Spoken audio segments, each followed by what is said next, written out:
Halo. Karibuni tena wakati mwingine tunakwenda kujifunza neno la Mungu siku ya leo. Leo nitafundisha juu ya eternity race.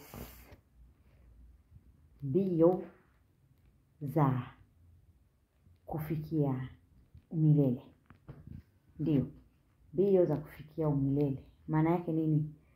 Hapa duniani tupo kwa muda. Mida yetu ikiisha tutaondoka. Wapi tunaelekea? Mbinguni, paradiso. Eternity race is all about nini ufanye ili ukavikwe taji. Nini upitie ili ukastahili kuingia mbinguni. Biblia inasema mbinguni hakitaingia kinyonge. Si kwa jinsi ya mwili.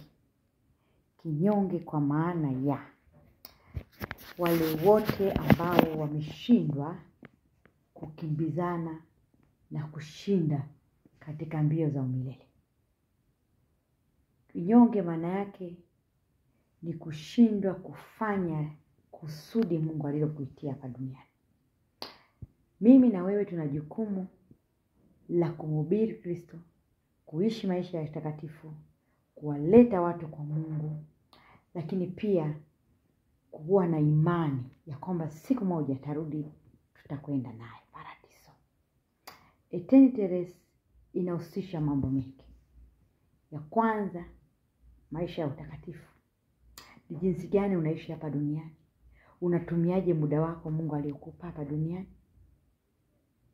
Lakini unafanya nini ili kuhakikisha Yesu akija unaenda naye paradiso? Eternity race is all about when, how, yani lini na ni kwa kiasi gani au kwa njia gani utafanikisha mbio zako. Hizi mbio kila mmoja lazima akimbie, kila mmoja lazima ashindwe ili tukavikwe taji. Taji ile watapewa washindi. Washindi kwa maana ya kwamba wale wote walioishi maisha ya utakatifu, wale wote waliomkiri Kristo, wale wote waliompendeza Mungu. Ukisoma katika kitabu cha Mwanzo inaongea juu ya Enoch. Aliishi vizuri akampendeza Mungu na akatwaliwa asione uharibifu. Kumbe unaweza ukaishi maisha ya kumpendeza Mungu ukiwa hapa duniani. Watu wengi wanasema kwamba haiwezekani ukawa mtakatifu ukiwa hapa duniani. Lakini Biblia inasema Mungu anapendeza na watakatifu walioko duniani. So tunakosea. Mungu ametuweka hapa tuishi maisha ya utakatifu, inawezekana. Na hata kama unaanguka, ni sharti uamke na kutengeneza, kuhakikisha taji yako inabaki safi.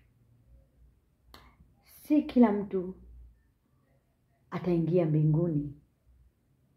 Mungu siku moja aliniambia Sodoma na Gomora zilishapita, lakini atazirudisha tena. Ila kuna watu atawafanyia neema. Sijui ni nani, sijui kwa nini. Inawezekana ni wewe na uniangalia na kunisikiliza. Lakini kumbe kwenda mbinguni inahitaji utimilifu. Mbio za umilele ni kila mtu lazima akimbie. Ni kila mtu lazima aifanye. Utimize wajibu wako. Ufanye yale ambayo Mungu anataka tuyafanye. Bwana akubariki. Kae na siku njema katika jina la Yesu. Amen.